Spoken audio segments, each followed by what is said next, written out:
choice, it's the surge. Yeah, the social surge. Fly and low, they bring the urge to market smart, to market loud. Stand out strong in the digital crowd. Good morning, everyone. It is Social Surge with Fly and Mo.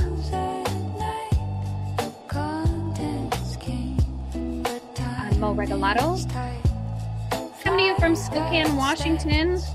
Got my good buddy Fly Jamerson will be popping in a second. Today we are talking about LinkedIn, and no, you are not crazy. The algorithm has definitely changed. It has definitely adjusted. And some of the tactics that you guys have been using for the last couple of years, well, those are not going to work anymore.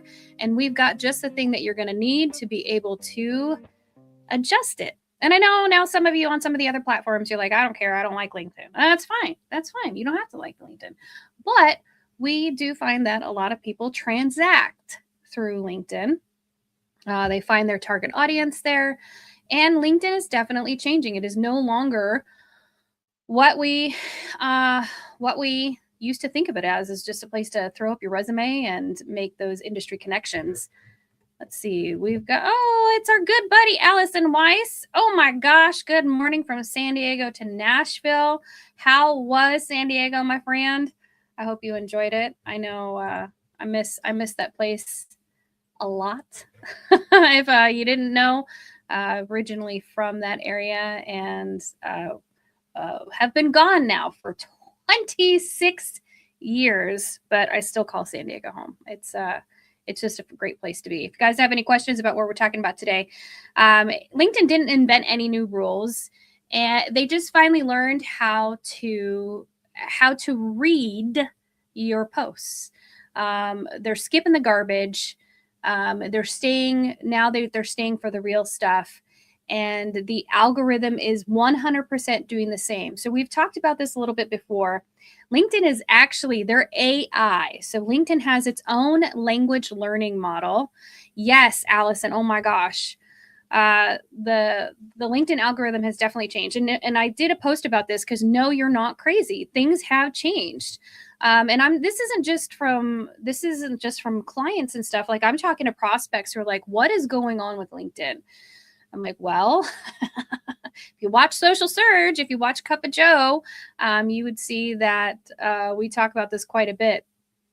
So LinkedIn has their own language learning model. That is what the AI, that's what the algorithm is running off of, is their new AI LLM. And the AI is reading your content, it's reading your profile and your comments. So all of the tactics that used to work, like engagement bait, engagement pods, all of that is getting suppressed. Good morning, Mova Media Marketing, and good morning, Holly Pennington. Thanks for joining us over on the gram. Fly Jamerson will be popping on in a few minutes. Running a little late this morning, and I'm sure a lot of you guys can understand if you have kids. Sometimes those morning routines don't exactly go the way that you had hoped. Thankfully, my kids are older, so I don't have to handle with any of that. It's like, are you going to school? If you're not, whatever. I'm not necessarily a bad mom. It just, my kids, and she's a junior in high school. She knows what she needs to do. So those morning routines, I do not miss getting all 4 kids out of the house at once. Yeah. Those were the days. Anyway, back to LinkedIn. They're now going to be prioritizing dwell time, actual conversations, and topical authority, right? So what does that mean? Oh, there's Miss Fly Jamerson. She has popped in. Are you ready? I'm always ready, baby. Come on. So who was having the meltdown this morning? Was it you or was it Ruby? I plead the fifth. How is that a question? Both of us. Come on. All right. I was just saying that I'm like getting all 4 kids out of the house at once was sometimes like a nightmare. I don't know how you do it. Yeah, well, I mean, this is a long time ago, so well, I don't have to worry about that anymore. No, like, look, I got, some families rolling up to church on Sunday, and I was just like, man, you got 5 of them all neat pressed. I was like, could be me. All right. Hi, everyone. Sorry. Usually I get a little bit of a buffer before I have to pop in live. Like, I didn't get my music, none of it. Okay. What are we talking about? We're talking about how the LinkedIn algorithm changed, that they have the new language learning model AI, that they are so all of the old stuff that people have been doing is not going to work the way that they expect it to anymore. Some things are staying the same. Like, you do need to be active on the platform after you post, right? Before and after you post. We've talked about that golden hour, half hour before, half hour after. It could be an entire hour after. But you need to make sure that you're in there, that golden hour, so that you're responding to comments to your own posts, and that you're also commenting on other people's posts. So impressions are down. There's no doubt. Buffer did a report, and I said this on Tuesday. Buffer did a report. They studied about 200,000 different accounts. If you don't know, first of all, let me explain what Buffer is. Buffer is a social media scheduling platform. They're actually pretty cool. Not as cool as Movo Media Planner. Not as cool, and way more expensive. But anyway, well, yeah. They have all the marketing dollars to do all these reports. So they analyzed, I think it was like, I want to say 250 million posts. If I remember, that number could be wrong, but I'm pretty sure it was in like 200. It was in the hundreds of millions. Yeah, like the bottom line is that it was a significant sample size. Huge sample size. And what they found is that LinkedIn, X, and Threads, all the impressions, all that content has gone down. And what is that a signal for us to think about? Well, the signal is, 1, we want stuff that actually connects with us. Yeah. 2, we want to read stories, not just AI slop. And there's nothing wrong with using AI to help you ideate. 100% agree. However, you can't just put in generic stuff and then expect AI to create something for you and then throw it up and think, oh, okay, great. Now I've got something, right? Yeah. There's also a lot of tells when it comes to AI written content. Obviously, we talk about M dashes all the time, but there's certain iterations of words and how they're phrased and put together that you can definitely say. One of the first ones right off the bat, when when everybody started using AI to create content, is in the world of commercial real estate. In today's digital landscape, like all these sort of platitudes and just like I don't think the correct word is aphorisms, but it's like the generic stuff that everybody uses that is actually fighting against, like, you think you need an introduction, you don't. Like, right. In today's digital landscape, guess what? The whole landscape is digital, baby. It's not, like, do not set the stage for me. This is the whole thing. This is why, like, okay. And you think about it, you have to think about it like this in terms of when you sit down and watch television or a movie or something like that, like, they have a certain amount of time to get your attention, right? It's the same, it's the same thing. It's like if that, if the video doesn't have the reason to keep watching in the first 3 seconds, like someone's going to scroll past, if you waste your time in today's digital landscape, I understand if you have to set the stage for yourself to wind up, but then you need to cut it out, right? Because that anybody can say in today's digital landscape, not everybody can say that, because I, had the XYZ presence online, in the digital landscape, I closed this deal in, the backwoods of Louisiana, and like, here's why, you know what I mean? Like, get specific. 100%. And here's, so what I love about what Fly just said is you can cut it out. 100%. Edit yourself, edit your content, cut it out. If you read it out loud and you're like, this does not add anything to this conversation, cut that shit out, get rid of it. It's gone, right? If there's no purpose for it to be there, get rid of it. 1, you're wasting time.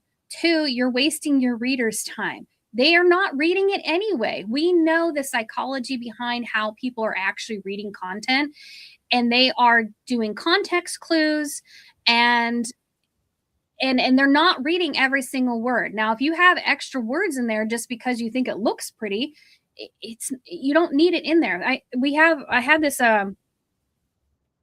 what the heck is in law enforcement, and a lot of times he's retired, and a lot of times when they were writing like after action reports or after an incident report, right? It's very like it's not descriptive. It's this is exactly what happened, right? Yeah. Very short and to the point. And sometimes you would get new people in who had just come out of college and they're writing like a thesis. Bro, like, that's when the hardest people, the people who have the hardest time writing for marketing and copywriting and all that kind of stuff are people who are educated. I don't mean to sound like for that to sound dismissive in any way, but and like when I mean education, I'm like all y'all who are like, oh, I was a lawyer and now I'm in commercial real estate. I'm like, man, you must be having a really hard time online, and because the kind of language that you have to deploy inside of like legal writing is very, very different than how people read, people talk, people socialize. And so when I tell people like, you know what, the reading level that you should be shooting for in your top of funnel content in the feed is like a 5th grade reading level, 100%. And that's like a baseline. I would say that for many people in this industry, especially if they're working, in some of the more sophisticated asset classes, it just depends on knowing your audience, right? Because like you could probably say, words with 4 syllables, to some investors and some not. And I'm not trying to imply that anybody is stupid, but it's just like, how do you do business? Do you talk like that? Do you talk in legalese when you're like yapping on the phone with someone? Now I do sometimes, but that's just because I'm deeply autistic. Like that's not, right? But so the people who are like, oh yeah, I need like 5 paragraphs. No, you don't. You need to write like you talk. I love this. So you can't, I have the blur problem right now, but this is great. No. This is by a guy named Jeff Butera. And it's a guide to broadcast news writing.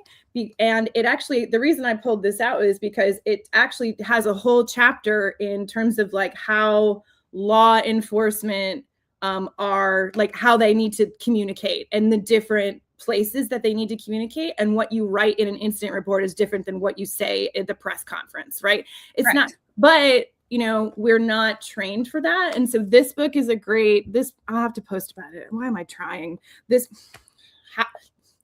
There you go. It's beautiful. Yeah.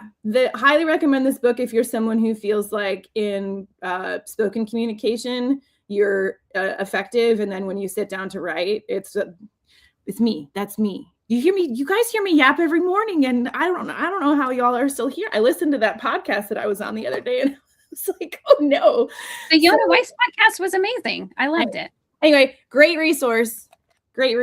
And this is what you and I are always talking about too, in terms of like understanding your voice, tone, and style. And sometimes, yes, automating that in, a custom GPT or in some kind of templates or just in like specific rules of what you say and how you say it. Yeah. It's effortful. All right. I don't really know what we're talking about anymore. No, it's good because the whole point being is that if in when we're talking about language and we're talking about writing and the fact that the LinkedIn LLM is now reading your posts, right? Don't let me forget to touch on redoing your profile, your LinkedIn profile. That needs to happen. That actually could be its own show. Dwayne says, throw a lot of language in one post if you're posting more than once, I think. I say that because you should only be writing to those that you are trying to reach that would read it. 100%. You need to know who your core audience is, but you also, we've talked about this before. As commercial brokers, as people who work in this industry, your knowledge is at a 10, right? And so you need to dumb it down. So you dumb it down to a 5. But unfortunately, the people that you're trying to connect with, their knowledge is at a 3. So even if you dumb it down, you need to dumb it down even just a little bit more so they understand exactly 100% what you're talking about. So with this switch in the LinkedIn algorithm. It is a massive, massive language model. Like, it's huge. Think about how many times you see people post a day and how much it has learned. It is reading your posts, it is reading your profile, and it's reading your comments. And it's not so much, did people like it? So let's get out of that mindset. Fly and I talk about this all the time. It's not always about likes. It's not always about the number of followers. It's, is your content worth reading? And now the AI is judging you, right? I love that. We list the AI, we listen and we don't judge. And LinkedIn's like, yes, we are. Well, and they've been building it for a long time. Right. You know, and that's the thing. Oh God, the doom scrolling about all the surveillance and like data capture that all the apps and platforms have been doing on us for the last 15 years. Like X this morning is having a meltdown over there. And I'm just like, I'm okay with this. I can't control it. So, but what I'm trying to say is that, like, yes, LinkedIn has all of these platforms, all of these apps. I mean, you could go back to the episode that you and I had about opting in or opting out of, like, the way that you are getting parsed. You're getting parsed. You're getting scraped. You're the product, baby. So just go ahead and use it to your advantage. But that means, it means that people make fun of LinkedIn, but it's incredibly sophisticated. And they, I think, are probably highly aware of the fact that, and this is totally anecdotal, but like they're highly probably aware of the fact that they are not the cool kid at the party. Right. And so we have a very sophisticated model. And the fact that I see, the manufactured engagement tactics, the fact that we are now seeing them get penalized on LinkedIn, especially, like, I don't know which app exactly, the comment yes for this and I'll send you the thing. Like, I did that. I haven't traced that. Yeah, I haven't traced, but so ManyChat is the thing now, but did they start that? I haven't traced the origin of, I don't know. Because this is one of those things where it's like you engineer a situation in which you have something behind a wall that somebody has to interact with to get. And so then this is why this works, as a visibility play, is because you're doing top to mid funnel capture, right? You're getting your comment, you get engagement from them to indicate that they're interested, right? So you're capturing leads and you're hopefully moving them through your funnel that way. Like, I understand how this works. And then because they're commenting on it, that's manufactured engagement and visibility, because every time it happens, it pushes it back up into the feed, right? And so wherever that, I haven't traced the origins, wherever that started, we were seeing that on Instagram 4 years ago, right? And that's one of the biggest, complaints that I hear about LinkedIn is everyone's like, oh, LinkedIn is just like Facebook now. But LinkedIn is the only one I see. Like, I saw in real time, like somebody, had a post that was like that. And you want to know what? They're totally like a genuine, like, good person that has real value to bring, and they employed that tactic. And because they have real value to bring, it was like a spreadsheet or something, like a model, and everyone's like, ooh, yum, yumbers, give me your model, right? And then like LinkedIn tanked it because it was like, oh, you're doing the thing. We don't like that. And so I think that LinkedIn, and again, it's owned by Microsoft, and Microsoft is poised to become, I think, significant again in a way. And not that it wasn't significant, but it was just never cool. And so, but LinkedIn, you want to know what, actually, writ large, this is where I'll end this particular instance of my thoughts. You shouldn't want to be cool. You should want to make money. I think we could just probably end the show right now. End the show right there. Oh, but just LinkedIn, the point going, sorry, let's back up into the conversation, Brand. LinkedIn is actively trying to foster real engagement among people who are actually going to transact with each other.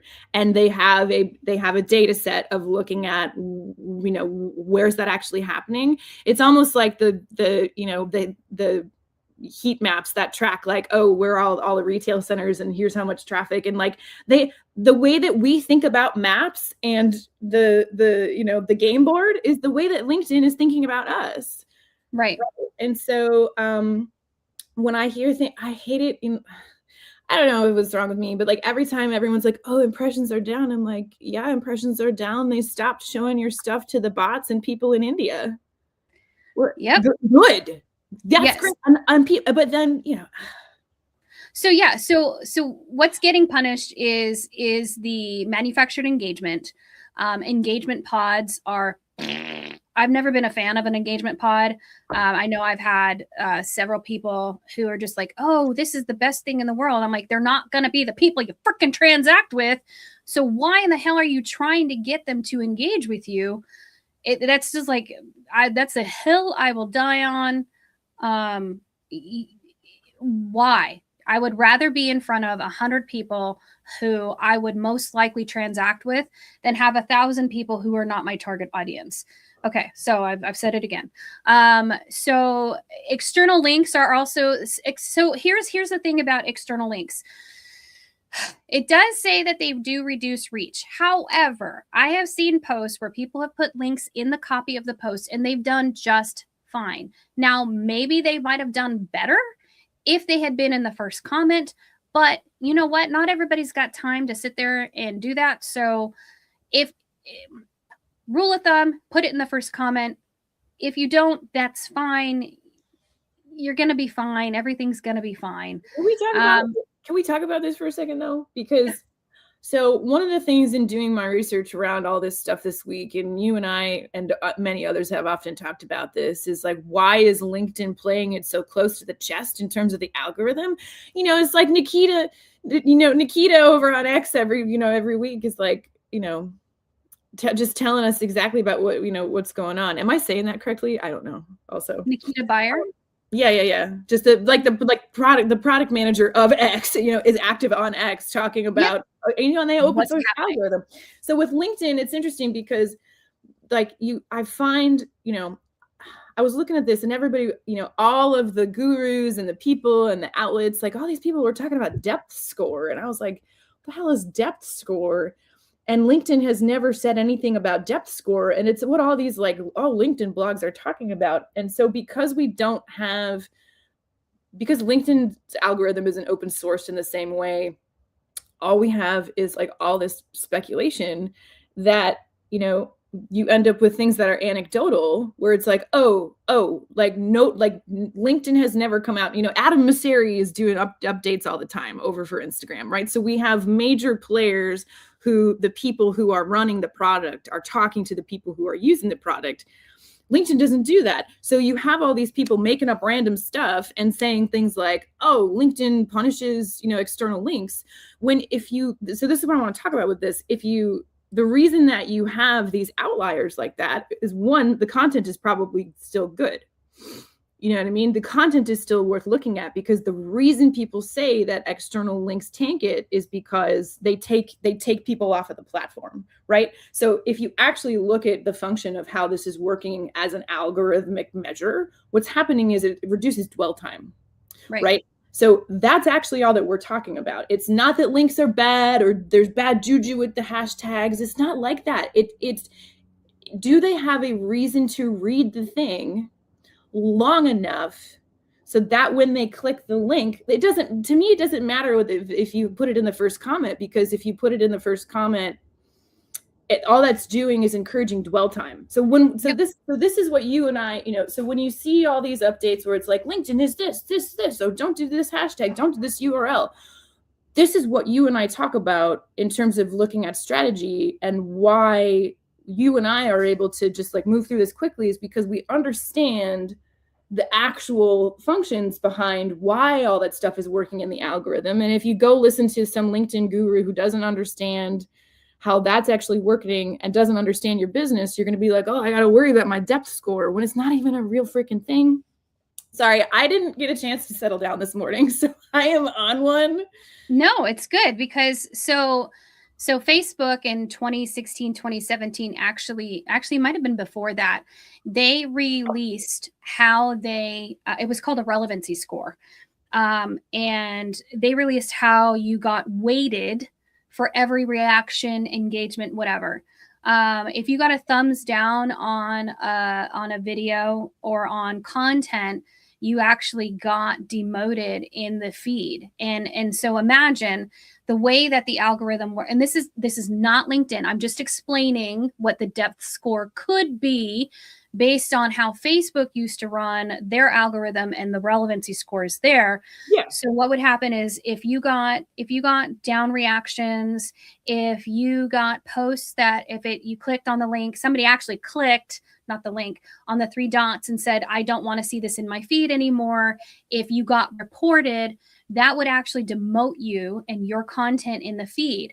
And the problem with that is that you would have so I worked in direct to consumer, and we had a rival company that would send their stark raving fans to our page, and they would go and they would sit there and report all of our content. Yeah. I mean, look, that's a real thing. So it is 100% a real things, which is why Facebook kind of went away from the relevancy score, because those things were happening and it was ruining businesses. Yeah. It's so now doing Google review bombing, yes. like when somebody gets dragged for something on the internet, and then, everyone's like, oh, and then they dox them, and then they go put bad reviews on all their stuff. It's war, you guys. It's war out here. I'm not kidding. I know someone who posted a listing, and then a rival person, I mean, again, speculative, but somebody keeps reporting their stuff because That's so petty. It's petty, but you want to know what? It's real. So, but that I gotta take my tin hat off, but it's not, because I've seen it happen on other platforms. So I 100% believe that it does happen. 100% believe. I've been a part of where, all of a sudden we started getting a bunch of reviews on our page that it was like, and I would have to go in and reply, you are not a customer of ours. You have never purchased anything from us. Yeah. Please remove your review. Anyway, so I've been there. I've been in the trenches, my friend. And it's not pretty, because for us at that time, having that 4.9 positive Facebook review was huge. And we would put that on the website, and we put that on, we're a good company and people like us. But off of Facebook and back to LinkedIn, what is getting rewarded is, we talked about this, the dwell time, real conversations, those conversations that are happening in petty label brokerage. Oh my God. That's so funny. I love that. Actually, we need to make shirts. That's a whole because she sounds a little Southern. That sounds like somebody I know. That's perfect. So real conversations happening in the comments. Because again, think about dwell time. If you're sitting there having a conversation in comments, you're staying on that post. Native content, especially PDFs, personal profiles over company pages, and your consistency when you are talking about a topic. So again, we have talked about, I've had these conversations where sometimes it seems like some brokers potentially lose their way because they start talking about topics that have nothing to do with their actual business. And if you were to ask somebody and have their name mentioned, it's like, what do they do? Do you actually know what they do? I know they're in real estate, but I don't know what asset class they work in, because I haven't seen any content about that. Yeah. But I know about their kids, and I know about, their life, which is great, but I don't know what they do, right? So again, you have to have topic consistency, which is why we talk about content pillars, which is why we talk about who is your audience and who are you trying to reach? If someone reads your whole post, LinkedIn is going to think, hey, this person knows what they're talking about. We're going to continue to show their content. So here's some things to think about. You need clarity over cleverness, right? We talk about this a lot. Clarity over cleverness. Clever does not win. Clever does not. Cute doesn't win. When you are clear about what you are doing and what you want, that's what brings money in, right? Like I was talking about, I don't know what this guy does, but I know a lot about his family. I always think when I think about that, I always think about my Spanish. This is so random. I think about my Spanish teacher, Mr. Gilbert. I think he's passed away, but Mr. Gilbert, I learned more about his dead dog and his ex-wife in his class than I did about Spanish, because that's what he talked about. He talked about his dead dog and his ex-wife. He could have at I least haven't been in high better school than in Spanish. years. And Did he, and I mean, we also learned how to sing Rubber Ducky in Spanish. but did he talk about his personal life in Spanish or English? Like, was it at least? Oh, it was all English. This dude was a surfer dude. Because at least you could have learned some bad words or something. Like, you could. Oh, I already knew the bad words. Come on, it's the only Spanish I know. Okay, so you want specificity, right? Ooh, that's a fun word to say.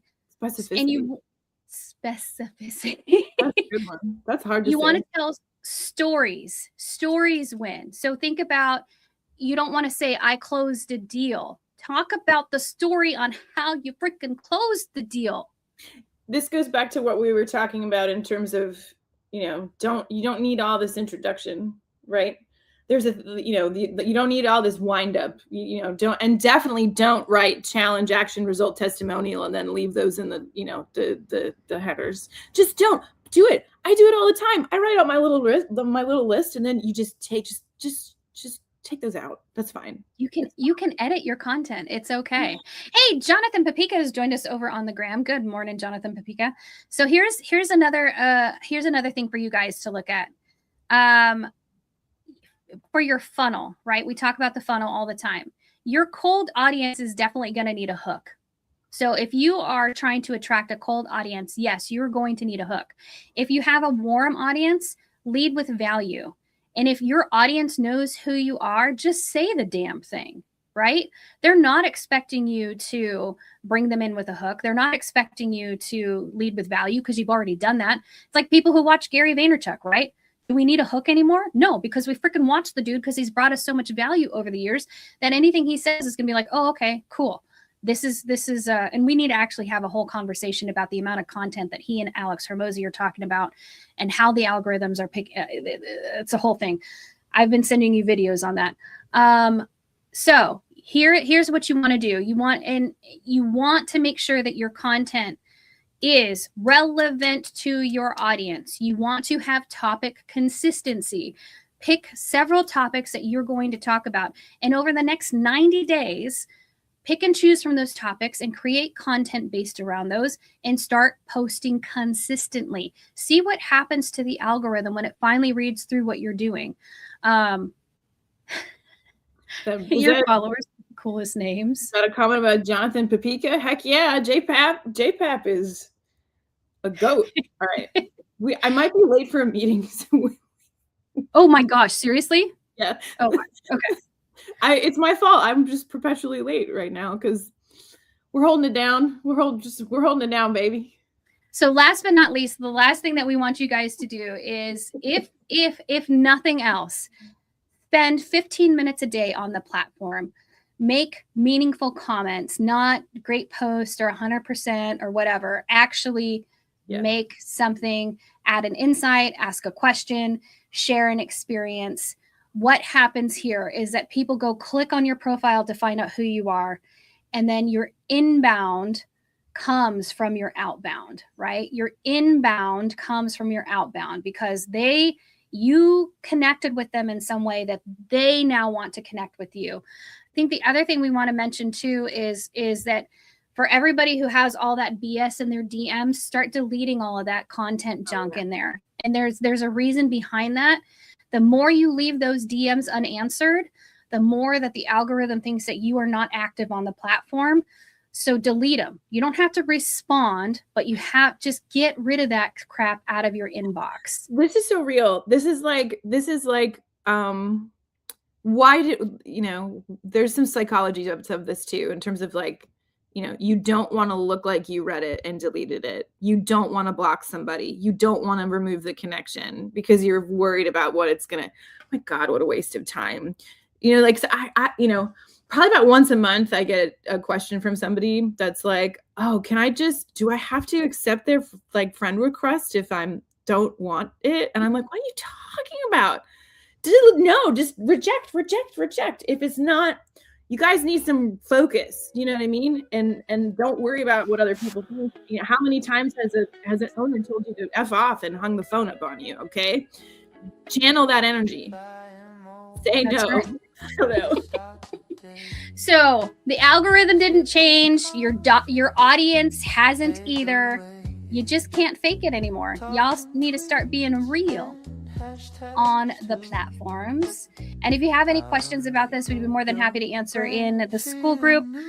We have the Social Mastery VIP where we talk about the entire marketing ecosystem. We'd love to see you there. And I actually have something that I'll be dropping in there about the LinkedIn algorithm and how to make it better for you. We'll see you back here on Tuesday. Everybody have a great weekend. Bye. Moses post a story.